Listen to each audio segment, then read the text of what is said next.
Salve, salve, torcida! Voltamos com o nosso canal Vamos Vasco! Pessoal, o Vasco segue aí firme no G4 da Série B. Ontem mesmo com a vitória do Bahia, o Vasco segue aí dentro do G4. Vamos falar como que está a situação do Vasco na Série B, a classificação aí da segunda divisão. Também vamos falar do próximo jogo do Vasco contra o Cruzeiro. O Cruzeiro que venceu ontem, cara. Pelo que eu vi apresentando, o Vasco vai ter muito trabalho contra o Clube Mineiro. Vamos falar também aqui da situação do novo técnico do Vasco, como que está a busca do Vasco por esse novo comandante e se tem a possibilidade do Emílio Faro ser efetivado como técnico do Vasco, hein? Mas antes de começar o vídeo, deixa aí aquele like, se inscreve no canal, ativa o sininho aí pra você não perder nada, receber todos os vídeos postados aqui diariamente no nosso canal Vamos Vasco. Falta pouco pra gente chegar a 170 mil inscritos. Se você é novo por aqui, clica aí no inscreva-se, se inscreve aí pra ajudar demais o nosso canal a continuar crescendo e pra você sempre ficar muito informado com as notícias e novidades do nosso Vascão. Se inscreve aí e ativa o sininho.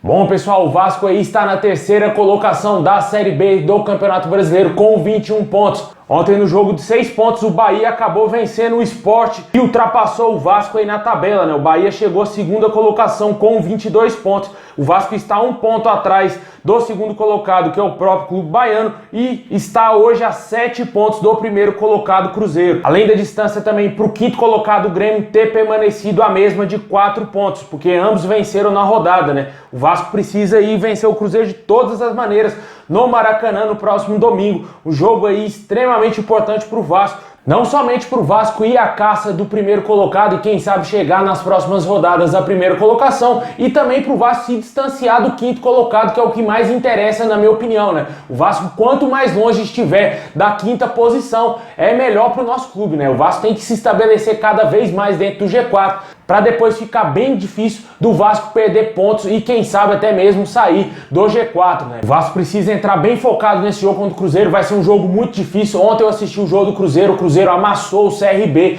teve inúmeras oportunidades para ter goleado o jogo e eles estão numa crescente enorme e com certeza vai dificultar muito o Vasco. O Vasco tem que entrar muito focado, sem displicência, fazendo ali o que tem que ser feito. O Emílio Faro tem que trabalhar bem aí o psicológico dos jogadores, né? Porque vão entrar no estádio lotado. Muitos desses jogadores nunca jogaram no estádio lotado. Como que vai estar o Maracanã aí no próximo domingo? E eles têm que ter a cabeça no lugar, têm que entrar concentrado para o Vasco conseguir essa grande vitória aí que seria vencer no Cruzeiro, né? Esse jogo, como a gente vem falando aí ao longo dos dias, não vamos ter o Andrei Santos convocado para a seleção sub-20 e o provável substituto dele deverá ser o ex-cruzeirense Matheus Barbosa, né? Como eu falei ontem no vídeo, tomara que a lei do ex funcione a favor do Vasco e o Matheus Barbosa, ou também tem o Raniel, o Gabriel Dias, balancem a rede aí contra o ex-clube. A gente também vive a grande expectativa de como que será a escalação do Vasco do meio pra frente ali, né? Se o Palácio, quem sabe, vai voltar ao time titular, se o Emílio Faro vai jogar sem um centroavante. Eu acho que esse jogo seria extremamente importante para o Vasco fazer esse teste, né? Ter um ataque um pouco mais veloz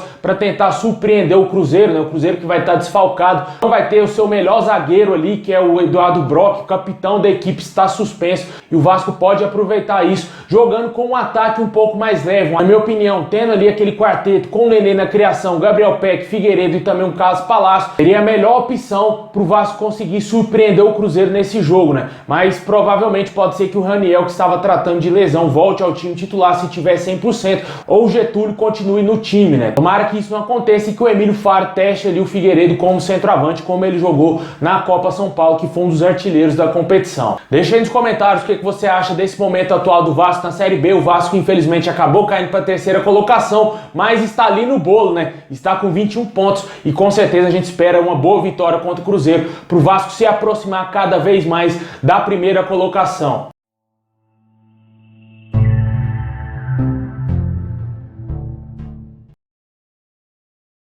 Bom, pessoal, o Vasco ainda segue em busca de um nome para ser o seu novo técnico aí para a sequência da temporada. Vem esbarrando demais em alguns problemas dentro do clube. De acordo com algumas informações, foram avaliados mais de 30 nomes de treinadores aí para assumir o Vasco, né? E até agora, de acordo com o Caso Brasil, não temos nenhuma negociação em andamento, nenhuma proposta pelo Vasco foi feita a um treinador. E o Vasco segue analisando o mercado, né? Enquanto isso não acontece, possivelmente pode ser que o Faro vá dando continuidade aí no trabalho e vai ficando nos jogos que tem pela frente, né? O Vasco vai ter o Cruzeiro, ele vai estar no comando da equipe novamente à beira do gramado. A expectativa do Vasco era de contratar um nome antes dessa partida, só que devido o Vasco está se transformando em uma sociedade anônima, nesse processo de transformação, isso emperra algum tipo de negociação com outros treinadores, né? Porque o treinador não tem a garantia de que continuará no comando assim que os norte-americanos assumirem o clube, né? E isso vem emperrando as possíveis negociações do Vasco, de acordo com várias informações de vários jornalistas, né? Como todo mundo já sabe, a 777 Partners não vai ajudar financeiramente o Vasco nessa busca aí por um treinador e segue ajudando o Vasco somente no scout, né? Que é analisando os nomes possíveis que o Vasco teria condições de bancar hoje, né? Internamente dentro do clube já se discute a efetivação do Emílio Faro. Tem certa relutância por parte de alguns e alguns outros teriam visto com bons olhos essa efetivação, apesar de termos notícias aí de que ele não será efetivado, mas corre sim nos corredores de São Januário essa possibilidade, né? Não vou julgar aqui o trabalho do Emílio Faro, até porque eu não conheço o profissional, né? Vi ele somente nesse jogo aí contra o Náutico. O primeiro teste dele ele passou, né? Conseguiu vencer fora de casa e conseguiu fazer mais de 3 gols. Apesar do Vasco ter tomado 2 gols, mas foram gols aí que não foram aqueles gols por falha defensiva, aqueles gols grotescos por erro do Vasco, né? Foi um gol que a bola acabou desviando ali no Anderson Conceição, uma fatalidade que encobriu o goleiro Thiago Rodrigues, e o outro de pênalti, né? Um pênalti muito infantil, feito pelo Zé Santos. Em termos ofensivos, eu gostei bastante do Vasco, principalmente do Figueiredo, e também do Andrei Santos jogando mais solto, né? Ele se apresentou mais o ataque, acabou fazendo gol, deu belos passes e com certeza ganhou mais liberdade dentro do campo, né? A gente quer ver mais isso, um Vasco mais ofensivo, as peças do meio campo auxiliando melhor os atacantes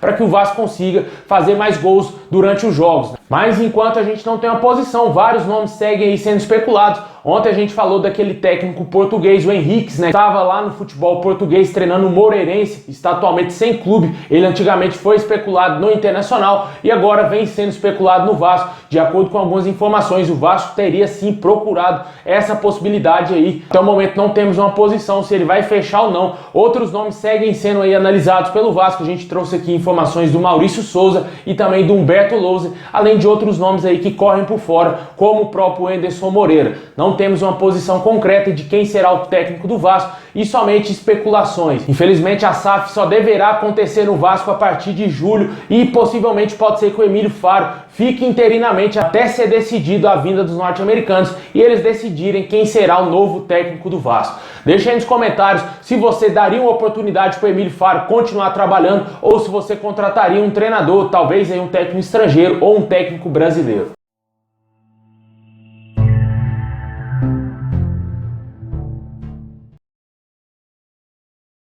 Bom, pessoal, esse é o vídeo de hoje. Muito obrigado. Deixa o like, se inscreve aí no canal, ativa o sininho para você não perder nada. Muito obrigado por ter assistido até aqui. Saudações vascaínas a todos. Forte abraço, é nóis.